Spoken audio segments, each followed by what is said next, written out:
And we are back at Up North at 4. Today we are joined with Tom Berg, who's an author, a writer, and a retired FBI agent, which is a pretty cool title, Tom. Thank you. Thank you. It all fits on a business card. And there's so many titles, so thank you for coming on. Thanks for having me. So tell us a little bit about, you have something awesome coming up soon. Well, I do. I've always kind of been a little bit in denial about being a writer, even though I've been a published author for 20 years of retirement.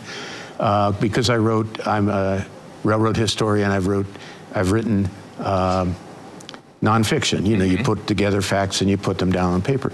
But about 2 or 3 years ago, I became a fiction writer of basically crime novels, a lot of it based upon vignettes and situations that happened during my 32-year career as an FBI agent.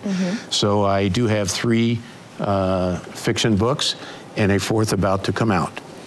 Yes, we've had you on before talking about the railroads. Yes. Awesome books you put together. And now it's all based on your career as an FBI agent.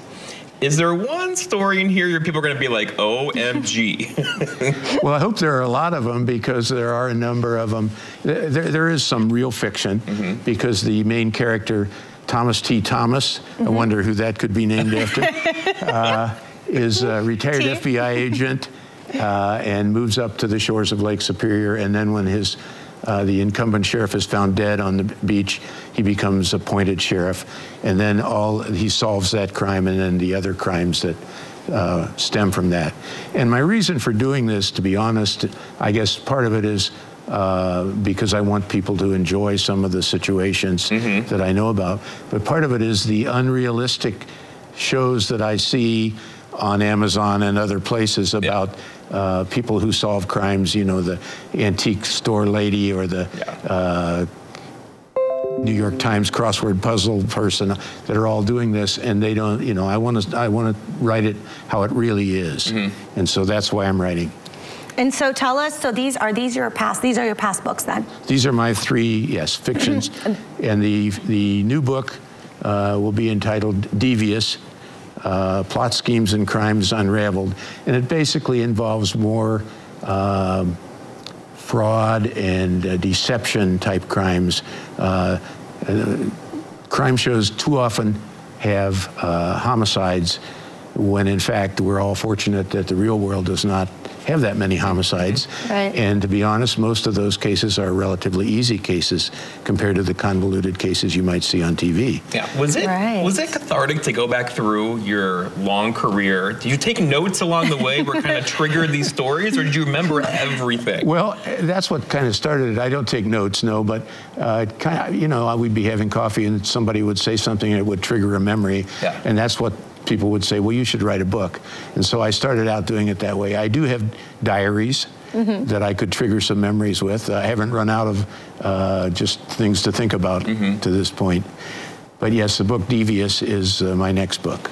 So Tom, with all these books you've written, and obviously your past life as a FBI agent, what inspired you to become an author, and what kind of advice would you give to someone who maybe doesn't know how to start to become an author, who likes to write? Well, do it. Do it now, do it again. But I became a nonfiction writer to tell railroad history. And that's all I ever thought I would be doing. So when I got to this point, I actually put it aside for a while. I had a few ideas and put it aside for a while, because I'm not a real writer. You know, I'm just Yes, you are. This is great. Look at all this. Come on. That is the joke of our writers group in Merrill, is that we have this imposter syndrome, that we think we're not what we are. And the lead person in the writers group has come up with a really good quote, that a real writer is a person who really writes. And so that group at the T.B. Scott Library has a number of people, and people come from all over, but a number of really good writers of various different types of writing, a number of awesome poets. There's not a poetic bone in my body, but I do recognize how good these people are. All right, little time left, but A, is there a FBI file on Agnes? And B... and Devious, where can people... B, yes, how do we get these books? Okay. Oh, Jeff.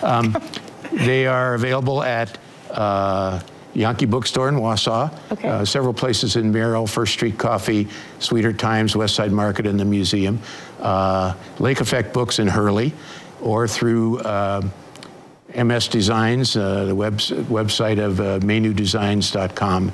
Cool. And Devious is the release date? When's Devious? Well, I'd like it to be April 1st. Okay. April Fool's Day. All right. We'll see. It's a couple weeks out, but that's where it's going. Okay, well, thank you. Thank you. Congratulations, Tom. And we'll be right back after this break. Nice job.